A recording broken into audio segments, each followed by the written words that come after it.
ഇപ്പോൾ സമയം രാത്രി 8:30. എല്ലാവരും രാത്രി ഭക്ഷണം കഴിക്കാനായി ഡൈനിങ് ടേബിളിന് ചുറ്റുമായി വന്നിരുന്നു. അക്കൂട്ടത്തിൽ ജയകൃഷ്ണനും ഉണ്ടായിരുന്നു. ഭഗീരഥി എല്ലാവർക്കും ഭക്ഷണം വിളമ്പി. അടുക്കളയിലിരിക്കുന്ന ഭക്ഷണങ്ങൾ ഡൈനിങ് ടേബിളിൽ ഭഗീരഥിക്ക് വിളമ്പാൻ എത്തിച്ചു കൊടുക്കുന്ന ജോലിയായിരുന്നു ദേവൂട്ടിക്ക്. അങ്ങനെ ദേവൂട്ടി ഭക്ഷണം ഓരോന്നായി കൊണ്ടുവന്നു കൊടുത്തു. ഭഗീരഥി അതെല്ലാം മക്കൾക്കും മരുമക്കൾക്കും വിളമ്പി. അതോടെ എല്ലാവരും സന്തോഷത്തോടെ ഭക്ഷണം കഴിക്കുകയാണ്.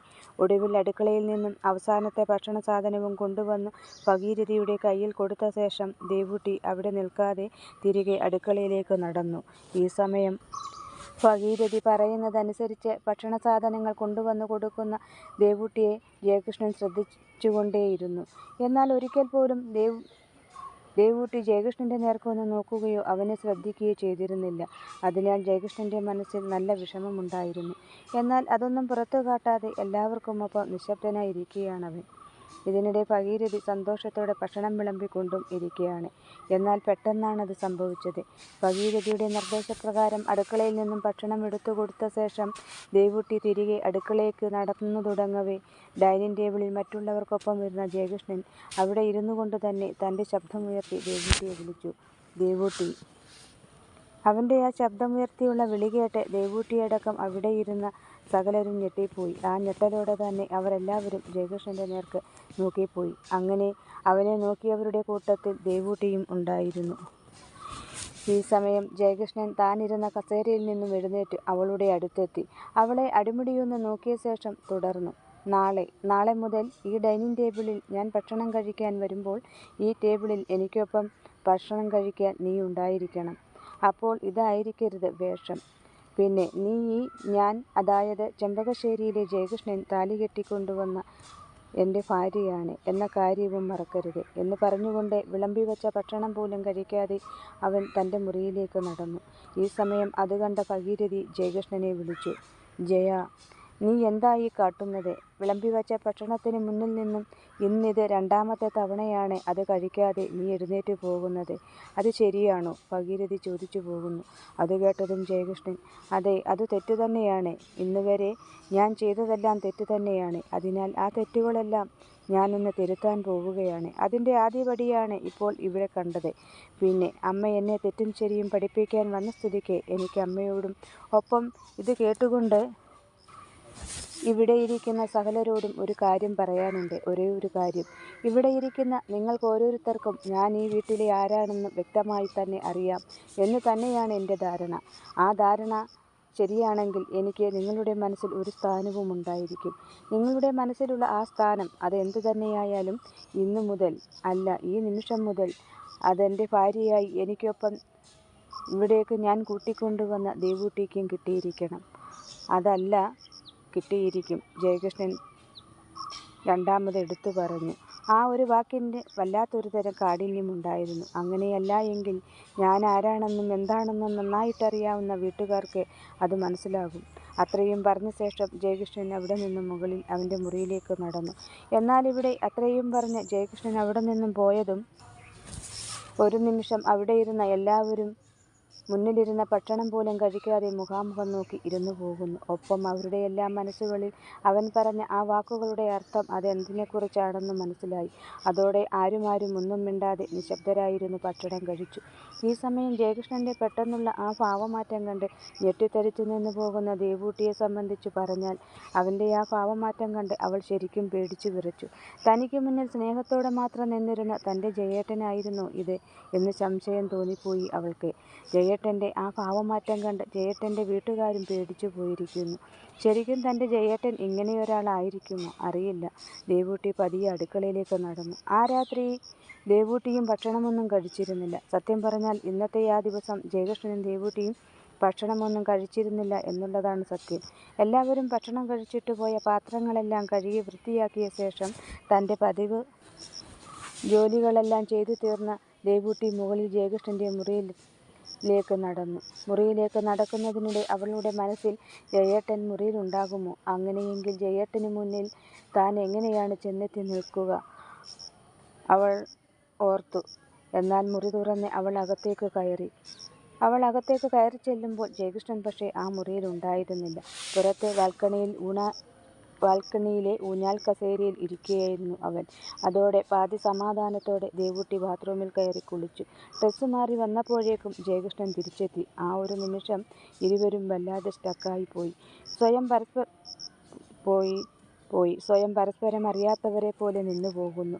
ഈ സമയം മുറിക്ക് പുറത്തു നിന്നും ഭഗീരഥിയുടെ ശബ്ദം കേട്ടു. അതോടെ ജയകൃഷ്ണൻ ചെന്ന് വാതിൽ തുറന്നു. ഭഗീരഥി മുറിക്ക് അകത്തേക്ക് കയറി വന്ന അവർ ദേവൂട്ടിയുടെ അടുത്തെത്തി പറഞ്ഞു, "നീ കുളി കഴിഞ്ഞുവെങ്കിൽ എൻ്റെ കൂടെ വന്നോളൂ. ഇന്നു മുതൽ നീ താഴെ കിടന്നാൽ മതി. ഇവിടെ അവന് കൂട്ടായി അവൻ്റെ അച്ഛൻ വന്ന് കിടന്നുകൊള്ളും." എന്നാൽ അത് കേട്ടുകൊണ്ട് വാതിൽക്കൽ നിന്ന ജയകൃഷ്ണൻ ഭഗീരഥിയോട്, "അമ്മ എന്താണ് ഈ പറയുന്നത്? ഇവിടെ അച്ഛൻ വന്ന് എനിക്ക് കൂട്ടുകിടക്കാമെന്നോ? എന്താ, ഞാൻ സുഖമില്ലാതെ കിടക്കുന്ന ആളാണോ? അതോ കൊച്ചുകുട്ടിയോ മറ്റോ ആണോ എനിക്കൊപ്പം അച്ഛൻ വന്നു കൂട്ടുകിടക്കാൻ?" എന്നാൽ അത് കേട്ട ഭഗീരഥി, "നീയൊന്നും പറയണ്ട, ഞാൻ പറയുന്നതങ്ങ് കേട്ടാൽ മതി." അവർ പറഞ്ഞു നിർത്തി. അത് കേട്ട ജയകൃഷ്ണൻ, "കഴിഞ്ഞ കുറേ വർഷങ്ങളായി ഞാൻ ഈ മുറിയിൽ ഒറ്റയ്ക്കാണ് കിടന്നിരുന്നത്. അതുപോലെ തന്നെ ഞാൻ ഒറ്റയ്ക്ക് കിടന്നുകൊള്ളാം. പിന്നെ ദേവൂട്ടിയെ താഴെ എവിടെ കൊണ്ടുചെന്ന് കിടത്താനാണ് അമ്മ ഉദ്ദേശിക്കുന്നത്? ഹാളിലോ?" ജയകൃഷ്ണന്റെ ആ ചോദ്യം കേട്ട ഭഗീരഥി പെട്ടെന്ന്, "അല്ല, താഴെ നിനക്ക് കിടക്കാൻ റെഡിയാക്കിയിട്ട ആ മുറിയിൽ," അവർ പറഞ്ഞു. അതോടെ അവൻ നിശബ്ദനായി. എന്നാൽ ഇവിടെ ഭഗീരഥി സത്യത്തിൽ ദേവൂട്ടിയെ കിടത്താൻ ഉദ്ദേശിച്ച സ്ഥലം അത് ഹാളായിരുന്നു. എന്നാൽ അവിടെയാണെന്ന് ജയകൃഷ്ണൻ അറിഞ്ഞാൽ അവൻ അത് അനുവദിക്കില്ല എന്നറിയാവുന്നതിനാലായിരുന്നു പെട്ടെന്ന് അങ്ങനെ പറഞ്ഞു പോയത്. ദേവൂട്ടിയെ എന്തിനാണ് തൻ്റെ ഈ മുറിയിൽ നിന്നും അമ്മ ഭഗീരഥി മാറ്റിക്കൊണ്ടു പോകുന്നതെന്ന് ജയകൃഷ്ണൻ പക്ഷേ ഭഗീരഥിയോട് ചോദിച്ചിരുന്നില്ല. കാരണം അവരുടെ ഉദ്ദേശം അത് ജയകൃഷ്ണൻ അവിടേക്ക് വന്നു കയറിയ ആദ്യ നിമിഷം തന്നെ അവൻ മനസ്സിലാക്കിയിരുന്നതാണല്ലോ. എന്നാൽ ഇവിടെ അമ്മയ്ക്കും മകനുമിടയിൽ അവർ പറയുന്നതെല്ലാം കേട്ട് നിശബ്ദയായി ഒരു അടിമയെപ്പോലെ നിൽക്കുകയാണ് പാവം ദേവൂട്ടി. ഒടുവിൽ ഭഗീരഥി പറഞ്ഞതനുസരിച്ച് ദേവൂട്ടിയെ താഴെ ഹാളിലേക്ക് മാറ്റിപ്പാർപ്പിക്കാൻ ജയകൃഷ്ണൻ തീരുമാനിച്ചു. അതിൻ്റെ ഭാഗമായി അവൻ ഭഗീരഥിയോട്, "ഇനി ഏതായാലും ദേവൂട്ടി കിടക്കേണ്ടി വരുന്നത് ആയിരിക്കുമല്ലോ. അങ്ങനെയെങ്കിൽ കുളിക്കാനും ഡ്രസ്സ് മാറാനുമായിട്ട് ഇവിടേക്ക് വരേണ്ടതില്ല. അതുകൊണ്ട് ദേവൂട്ടിയോട് ജയകൃഷ്ണൻ അവളുടെ ഡ്രസ്സും മറ്റ് അത്യാവശ്യ സാധനങ്ങളും അവിടെ നിന്നും എടുത്തുകൊണ്ട് പൊയ്ക്കൊള്ളാൻ പറയുന്നു." അത് കേട്ട ദേവൂട്ടി ഒരു നിമിഷം സ്തംഭിച്ചു നിന്നുപോയി. തുടർന്ന് രണ്ടുപേരുടെയും മുഖത്തേക്കൊന്ന് നോക്കി അവൾ. ശേഷം അലമാര തുറന്ന് ജയകൃഷ്ണൻ അവൾക്കായി വാങ്ങിവച്ച ഡ്രസ്സുകളും അത്യാവശ്യ സാധനങ്ങളും എടുത്ത് പെട്ടിയിലാക്കി. ജയകൃഷ്ണനെ ഒന്ന് നോക്കുക പോലും ചെയ്യാതെ ഭഗീരഥിക്കൊപ്പം ആ മുറിയിൽ നിന്നും പുറത്തേക്കിറങ്ങി. ഈ സമയം തൻ്റെ മുറിയിൽ നിന്നും അമ്മ ഭഗീരഥിക്കൊപ്പം നിശബ്ദമായ തലതാഴ്ത്തി പിടിച്ച് ഇറങ്ങിപ്പോകുന്ന ദേവൂട്ടിയെ കണ്ട് ജയകൃഷ്ണന്റെ ഹൃദയം പിടഞ്ഞു. എന്നാൽ ആ മനസ്സിൽ എന്തൊക്കെയോ കടുത്ത തീരുമാനങ്ങളും എടുത്തിരുന്നു. അവൻ ദേവൂട്ടി പോകുന്നത് നോക്കി നിശബ്ദനായി നോക്കി നിൽക്കുക മാത്രമാണ് ചെയ്തത്. ഈ സമയം ദേവൂട്ടിയെയും കൂട്ടി ജയകൃഷ്ണന്റെ മുറിയിൽ നിന്നും പുറത്തേക്ക് ഇറങ്ങി വന്ന ഭഗീരഥിയുടെ മനസ്സിൽ സന്തോഷമായിരുന്നു. അതോടൊപ്പം തന്നെ താൻ ദേവൂട്ടിയെ താഴേക്ക് വിളിക്കുമ്പോൾ ജയകൃഷ്ണൻ മറുത്തെന്തെങ്കിലും പറയുമെന്ന ഒരു പേടിയോടെയായിരുന്നു അവർ അവിടേക്ക് വന്നതും കാര്യങ്ങളെല്ലാം അവതരിപ്പിച്ചതും. എന്നാൽ മറുത്ത് ഒന്നും പറയാതെ ദേവൂട്ടിയുടെ ഡ്രസ്സും മറ്റു സാധനങ്ങളുമടക്കം പെട്ടിയിലാക്കി ആ മുറിയിൽ നിന്നും ഇറക്കി വിടുന്നതിന് തുല്യമായി അവൻ അവളെ തനിക്കൊപ്പം പറഞ്ഞു വിടുകയാണ് ചെയ്തത്. അതിന് കാരണം ആ അപകടത്തോടെ അവൾക്കൊപ്പം ജീവിച്ചാൽ താൻ മരിച്ചുപോകുമെന്ന് അവൻ ഭയന്നതുപോലെ. അങ്ങനെയെങ്കിൽ അവളെ ജയകൃഷ്ണനിൽ നിന്നും വളരെ നൈസായി ഒഴിവാക്കാനുള്ള അവൻ്റെ ശ്രമമായിരിക്കാം ഇപ്പോൾ അവൻ കാണിച്ച ഈ കാര്യം. അതിനാൽ വളരെയധികം സന്തോഷം തോന്നുന്നു എന്ന് മനസ്സിൽ സ്വയം പറഞ്ഞുകൊണ്ടാണ് അവർ ദേവൂട്ടിയെയും കൂട്ടി താഴേക്ക് ഇറങ്ങി വന്നത്. അങ്ങനെ ജയകൃഷ്ണനോട് പറഞ്ഞതുപോലെ ഭഗീരഥി ദേവൂട്ടിയെ ആശുപത്രിയിൽ നിന്നും വരുമ്പോൾ ജയകൃഷ്ണന് കിടക്കാൻ വേണ്ടി ഒരുക്കിയിട്ട് ആ മുറിയിൽ കൊണ്ടുചെന്നാക്കിയ ശേഷം ദേവൂട്ടിയോട്, "ഇനി നീ ഈ മുറിയിൽ കഴിഞ്ഞാൽ മതി" എന്ന് തെല്ലമർഷത്തോടെ പറയുന്നു. ശേഷം തിരികെ ഹാളിലേക്ക് തന്നെ കാത്തിരിക്കുന്ന നമ്പ്യാരുടെയും മറ്റുള്ളവരുടെയും അടുത്തേക്ക് വന്നു. ഭഗീരഥി ദേവൂട്ടിയെയും കൂട്ടി താഴേക്ക് ഇറങ്ങി വരുന്നത് കണ്ടപ്പോൾ തന്നെ അവിടെ ഇരുന്ന ഓരോരുത്തരുടെയും മനസ്സുകളിൽ സന്തോഷവും ഒപ്പം തെല്ലമ്പരപ്പുമായിരുന്നു. അതുകൊണ്ട് തന്നെ ദേവൂട്ടിയെ മുറിയിൽ കൊണ്ടുചെന്നാക്കിയ ശേഷം അവർക്കരികിലേക്ക് ഭഗീരഥി എത്തിയതും എല്ലാവരും ഭഗീരഥിയുടെ അടുത്തേക്ക് എത്തി ചോദിച്ചു, മുകളിൽ എന്താണ് നടന്നതെന്ന്. അതോടെ ഭഗീരഥി അവിടെ നടന്നതെല്ലാം അവരോട് പറഞ്ഞു. ഒപ്പം എതിർപ്പുകൾ ഒന്നുമില്ലാതെ ജയകൃഷ്ണൻ തനിക്കൊപ്പം ദേവൂട്ടിയെ പറഞ്ഞുവിട്ടതിൽ ഭഗീരഥിയുടെ മനസ്സിൽ ചില സംശയങ്ങൾ തോന്നുന്നുണ്ടെന്നും ആ സംശയം എന്താണെന്നും അവർ അവരോടെല്ലാവരോടുമായി പറയുന്നു. അത് കേട്ടതും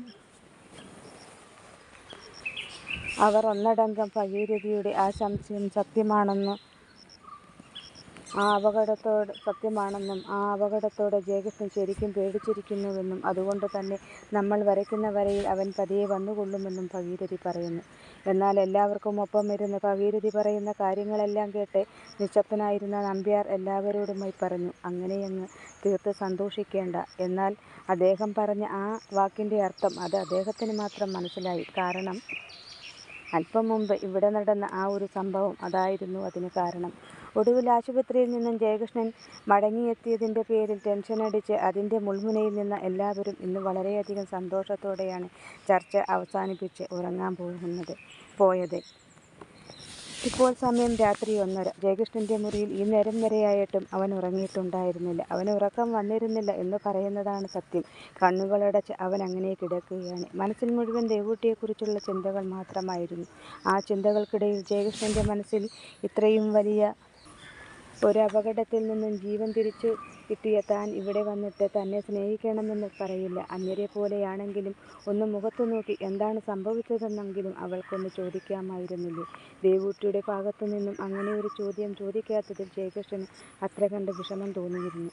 ഈ സമയം മറുവശത്ത് ദേവൂട്ടിയുടെ മുറിയിൽ പുതിയതായി വീടുമാറി വന്ന ഒരാളെപ്പോലെ ദേവൂട്ടി തൻ്റെ ഡ്രസ്സും മറ്റു സാധനങ്ങളും കൊണ്ടുവന്ന പെട്ടി കട്ടിലിൻ്റെ അടുത്തു കിടന്ന മേശപ്പുറത്തേക്ക് വച്ച ശേഷം കട്ടിലിൽ ചെന്നിരുന്നു. ഈ സമയം അവളുടെ മനസ്സ് വല്ലാതെ അസ്വസ്ഥമായിരുന്നു. ആ അസ്വസ്ഥതയ്ക്കിടയിൽ അവൾ മുഖം പൊത്തിയിരുന്ന് കുറേ നേരം കരഞ്ഞു. ഒടുവിൽ മനസ്സിന് തെല്ല ആശ്വാസം വന്നുവെന്ന് തോന്നിയതോടെ അവൾ ബാത്റൂമിൽ കയറി മുഖമൊന്ന് കഴുകി. ശേഷം വീണ്ടും വന്ന് കട്ടിലിരുന്നു. തുടർന്ന് കട്ടിലിലേക്ക് പതിയെ കിടന്നുകൊണ്ട് തനിക്ക് തൊട്ടുമുന്നിലെ ഭിത്തിയിൽ തൂക്കിയിട്ടിരുന്ന ക്ലോക്കിലേക്ക് നോക്കി. സമയം രാത്രി 2 മണി. ഇപ്പോൾ എല്ലാവരും നല്ല ഉറക്കമായി കാണും. മുകളിൽ ജയേട്ടൻ്റെ മുറിയിൽ ജയേട്ടനും മരുന്നിൻ്റെ സൈഡ് എഫക്റ്റിൽ ഉറക്കമായി കാണും. ദേവൂട്ടി കട്ടിലിൽ നിന്നും എഴുന്നേറ്റ് ശബ്ദമുണ്ടാക്കാതെ കതക് തുറന്ന് പുറത്തേക്കിറങ്ങി. ശേഷം കതക് മെല്ലെ അടച്ചു. തുടർന്ന് ശബ്ദമുണ്ടാക്കാതെ മുറിയിലെ അരണ്ട വെളിച്ചത്തിൽ ഹാളിലൂടെ നടന്നു വന്ന അവൾ പടികൾ ഓരോന്നായി കയറി മുകളിൽ ജയകൃഷ്ണൻ്റെ മുറിക്ക് മുന്നിലായി എത്തി. അല്പനേരം അവിടെ നിന്നു. ശേഷം ആലോചിച്ചു, ജയേട്ടൻ ശരിക്കും ഉറങ്ങിക്കാണുമോ ആവോ, അറിയില്ല. പാവം തൻ്റെ ജയേട്ടൻ. ജാതകദോഷം ഒന്നുകൊണ്ട് മാത്രമല്ലേ ജയേട്ടന് ഇങ്ങനെയൊക്കെ സംഭവിച്ചത്. എന്നിട്ട് ആ മുറിവൊന്ന് കാണാനോ എന്താണ് സംഭവിച്ചതെന്നോ താനൊന്നും ജയേട്ടനോട് ചോദിച്ചില്ല. തൻ്റെ മനസ്സിൽ എന്തു തന്നെ വിഷമമുണ്ടായിരുന്നുവെങ്കിലും തൻ്റെ ജയേട്ടനോട് അത്രയെങ്കിലും ഒന്ന് ചോദിക്കാമായിരുന്നു തനിക്ക്. പക്ഷേ താനത് ചെയ്തില്ല. അതിന് തനിക്ക് കാരണവുമുണ്ടായിരുന്നില്ലേ? തൻ്റെ ജന്മദോഷത്തിൻ്റെ ഫലം തന്നെ സ്നേഹിച്ചുപോയി എന്ന തെറ്റിൻ്റെ പേരിൽ ഇനി ജയേട്ടൻ അനുഭവിക്കാൻ പാടില്ല എന്ന് തീരുമാനിച്ച തനിക്ക് ജയേട്ടന് മുന്നിൽ അങ്ങനെ ഒഴിഞ്ഞുമാറി നടക്കാനേ കഴിയുമായിരുന്നുള്ളൂ. അല്ലാണ്ട് ആ മുഖത്തൊന്ന് നോക്കിയാൽ തൻ്റെ സർവ്വ നിയന്ത്രണവും കൈവിട്ടു പോകും. പിന്നെ തനിക്ക് ജയേട്ടനില്ലാണ്ട് പറ്റില്ല. അങ്ങനെ എല്ലാം അറിയാവുന്ന താൻ ജയേട്ടന് മുന്നിൽ ഇങ്ങനെ ഒഴിഞ്ഞുമാറി നിൽക്കുന്നതാണ് ജയേട്ടൻ്റെ ജീവന് നല്ലതെന്ന സത്യം. ജയേട്ടൻ്റെ ജീവന് നല്ലത്, അതാണ് സത്യവും. എന്നാൽ ഈ രാത്രിയിൽ ഇങ്ങനെയൊരു വരവ്, അത് ജയേട്ടൻ അറിയാതെ ആ മുഖം മതിയാവോളം അടുത്തു നിന്നൊന്ന് കാണണം. എന്നിട്ട് ആ മുറിയിൽ വേദനിപ്പിക്കാതെ ഒരു ഉമ്മ കൊടുക്കണം. ദേവൂട്ടി ചാരിയിട്ട കതക് മെല്ലെ തുറന്നു. വാതിൽക്കൽ തന്നെ നിന്നുകൊണ്ട് അകത്തേക്ക് നോക്കി. അപ്പോൾ അകത്ത് ലാമ്പ് വെളിച്ചത്തിൻ്റെ അരണ്ട വെളിച്ചത്തിൽ കണ്ടു കട്ടിലിൽ കിടന്നുറങ്ങുന്ന ജയകൃഷ്ണനെ. അവൾ ശബ്ദമുണ്ടാക്കാതെ പതിയെ അകത്തേക്ക് കയറി. ജയകൃഷ്ണൻ കിടന്നുറങ്ങുന്ന കട്ടിലിൻ്റെ അടുത്തെത്തി അവനെ നോക്കി കുറേ നേരം നിന്നു. ഒടുവിൽ അവിടെ നിന്നും തിരികെ പോകാൻ തുടങ്ങുന്നതിന് മുമ്പായി അവൾ ശ്വാസം അടക്കി പിടിച്ചുകൊണ്ട് അവൻ്റെ നെറ്റിയിൽ ആ മുറിവിന്മേൽ തൻ്റെ ചുണ്ടുകൾ അമർത്തി ചുംബിച്ചു. ഈ സമയം അവൾ അറിയാതെ കണ്ണുകളിൽ നിന്നും ചുടുകണ്ണീർ അവൻ്റെ കൺതടത്തിലേക്ക് വീണു. അതോടെ ദേവൂട്ടി ജയകൃഷ്ണൻ ഉണർന്നാലോ എന്ന് ഭയന്ന് അവിടെ നിൽക്കാതെ പെട്ടെന്ന് തന്നെ മുറിയിൽ നിന്നും പുറത്തേക്കിറങ്ങി. അവിടെ നിന്നും ഓടിയിറങ്ങി താഴെ അവളുടെ മുറിയിലെത്തി കട്ടിലിലേക്ക് വീണ് പൊട്ടിക്കരഞ്ഞു. എന്നാൽ ഇവിടെ മുകളിൽ ഉറക്കം വരാതെ കണ്ണുകളടച്ച് വെറുതെ അങ്ങനെ കിടന്ന ജയകൃഷ്ണൻ ദേവൂട്ടി മുറിയിലെത്തി തന്നെ നോക്കി നിന്നതും തൻ്റെ നെറ്റിയിലെ മുറിവിന്മേൽ അവളുടെ മുഖമമർത്തി ഉമ്മ വച്ചതുമെല്ലാം അവൻ അറിഞ്ഞിരുന്നു. ദേവൂട്ടിയുടെ കണ്ണിൽ നിന്നും വീണ ആ കണ്ണുനീർ വീണത് അവൻ്റെ മുഖത്തായിരുന്നില്ല, മറിച്ച് അവൻ്റെ ഹൃദയത്തിലായിരുന്നു. ഒരേ സമയം നൊമ്പരവും സന്തോഷവും നൽകിക്കൊണ്ടാണ് ആ കണ്ണുനീർ ജയകൃഷ്ണൻ്റെ ഹൃദയത്തിൽ പതിച്ചത്. അതോടെ അവൻ്റെ മനസ്സിൽ പാവം തൻ്റെ ദേവൂട്ടി. ആ മനസ്സു നിറയെ താൻ മാത്രമാണെന്നറിയാമെങ്കിൽ പോലും തന്നെ ഒഴിവാക്കിയുള്ള ആ ഒരു പ്രവൃത്തി തൻ്റെ മനസ്സിനെ തെല്ലൊന്നുമായിരുന്നില്ല വേദനിപ്പിച്ചത്. എന്നാലിപ്പോൾ മനസ്സിലായി ആ മനസ്സിലെ സങ്കടത്തിൻ്റെ ആഴവും പരപ്പും എത്രയാണെന്ന്. പാവം ആരോടും ഒന്നും പറയാൻ കഴിയാതെ എല്ലാ ദുഃഖങ്ങളും ഉള്ളിലൊതുക്കി ഒന്നുറക്കെ കരയാൻ പോലും കഴിയാതെ നടക്കുകയാണവൾ. താൻ കാരണമാണല്ലോ ആ പാവത്തിന് ഇതെല്ലാം അനുഭവിക്കേണ്ടി വന്നത്. സാരമില്ല, കുറച്ചു ദിവസങ്ങൾ കൂടി ഇങ്ങനെ പോകട്ടെ, അത് കഴിയുമ്പോൾ എല്ലാം ശരിയാകും എന്ന് സ്വയം പറഞ്ഞ് സമാധാനപ്പെട്ടുകൊണ്ട് ജയകൃഷ്ണൻ അങ്ങനെ കിടന്ന് അവൻ്റെ മനസ്സിൽ ദേവൂട്ടിയിൽ നിന്നും അല്പം മുമ്പ് കിട്ടിയ ആ ഒരു സമ്മാനം അത് മനസ്സിനെ ഇതുവരെ എരിഞ്ഞുകൊണ്ടിരുന്ന ആ അഗ്നിയെ അല്പം ഒന്ന് ശമിപ്പിച്ചു. അതോടെ ജയകൃഷ്ണന് അറിയാതെ ഉറക്കം വന്നു തുടങ്ങി. ഒടുവിൽ കുറച്ചു നാളുകൾക്ക് ശേഷം ജയകൃഷ്ണൻ ഇന്ന് സമാധാനത്തോടും ശാന്തതയോടും കൂടി ഉറങ്ങിപ്പോകുന്നു. ഇവിടെ താഴെ ദേവൂട്ടിയും ആ കിടപ്പ് കിടന്ന് ജയകൃഷ്ണനെ പോലെ തന്നെ ദിവസങ്ങൾക്ക് ശേഷം ശാന്തമായൊരു മനസ്സുമായി അവളും അറിയാതെ ഉറക്കത്തിലേക്ക് വീണുപോകുന്നു.